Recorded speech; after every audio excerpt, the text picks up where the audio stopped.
On June 13, 2013, the Division of Aquatic Resources reported there was an average 57% decrease in fishery biomass along the Big Island's west coast and recommended a ban on scuba spearfishing and drastically tighter fishing restrictions.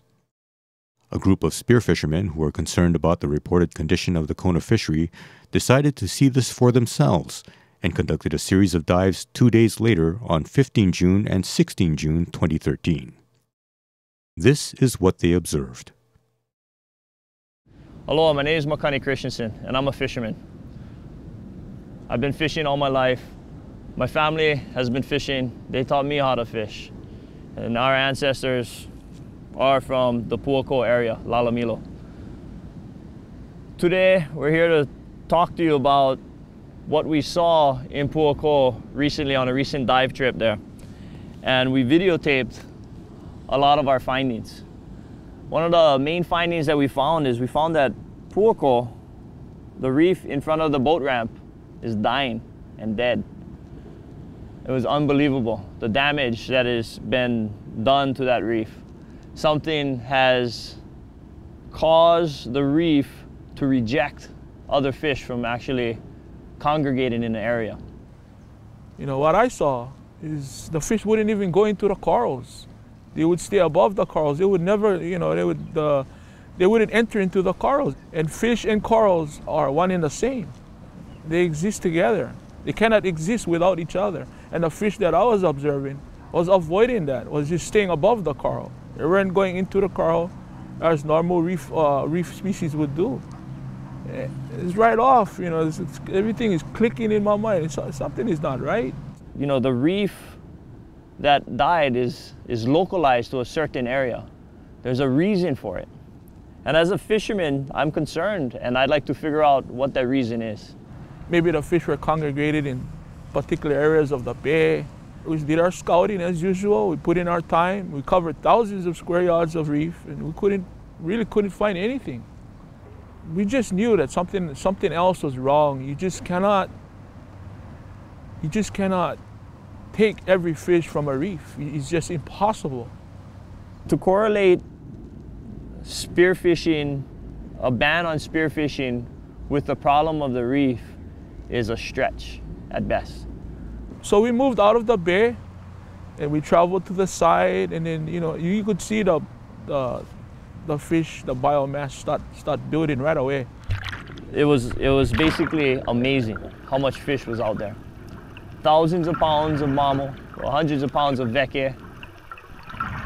So the first fish we come up to is a school of danzofish and huggy. And the school was massive. You know, 50 yards across, 50 feet high, and loaded. And the next school of fish we see is about 300 pounds of kabela'a, followed by a school of ta'ape when Carl and I were diving.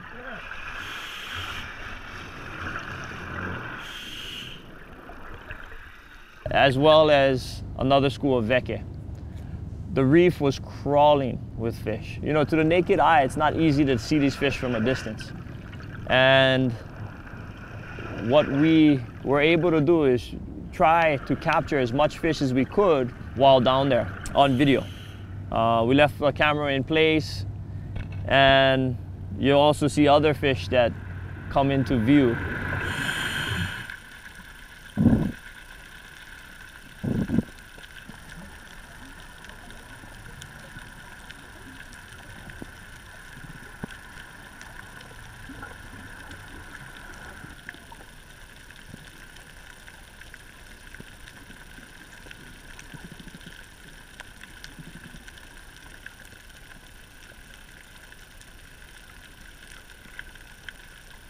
And we hit 5 different cores on this dive. So core is a fish house.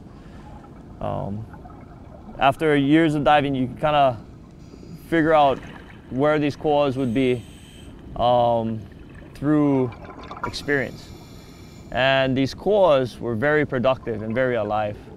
It's kind of like its own ecosystem. You find certain fish in certain areas based on what other types of fish are there. You know, it's We saw giant, basically the water column in one of our dives was completely filled, 150 yards across, 50 feet high, of danzofish, or the mamo. It was a sight to see. I felt like I was in a jacusto, diving in a reef for the first time.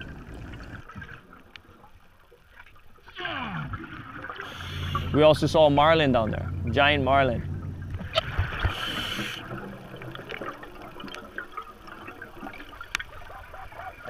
Too much, you know, scared the heck out of us. But yeah, even marlin we saw. So, you know, I've been in the water for tens of thousands of hours, and I never did see a marlin.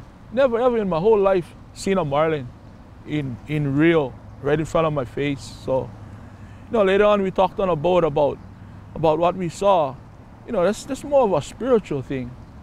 That's more of our ancestors looking down on us and saying, hey, you guys, thank you.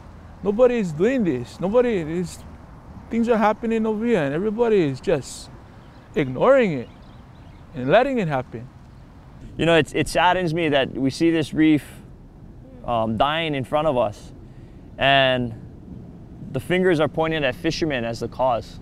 I'm here to tell you that that's not the case. When we went down there, we saw what we saw. This is something that is well beyond the number of fishermen that are actually out there. How many spearfishermen fish in Puako? How many scuba dive spearfishermen fish in Puako? How many scuba fishermen are in West Hawaii? That's a question that nobody can answer. For us to put the blame on overfishing, aquarium fishing, we're doing an injustice to our environment because we're not finding the root of the problem. You know, fishing is our culture, fishing is our livelihood.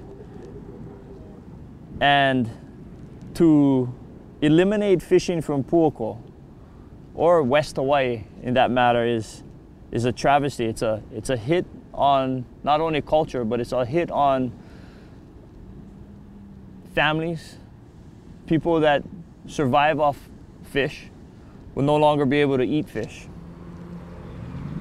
You know, the reef fishery been around since probably forever.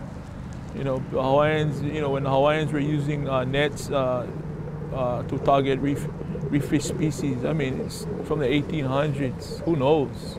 And it's become something that people depend on in Hawaii. You know, today, especially, you know, your uncles and aunties or your friends that are elderly, you give them a few fish, and you can just see the appreciation on their face. That is like, you know, it's something that not easy to come by for them, yeah. And when they do have it, they appreciate it so much. And even when they buy the fish from the store, you know, they talking about it. It's a big deal for them. Because I talk to old timers all the time. Oh, I went to Tamashiro, or I went to Waipahu, or I went here or there, and they talking about the fish that they bought, how much it costs, and how good it tastes, you know. And it comes down to that, you know. It comes down to we just keep banning. You're not banning spearfishing. You're banning our culture. You're banning our way of life. That's what you're banning.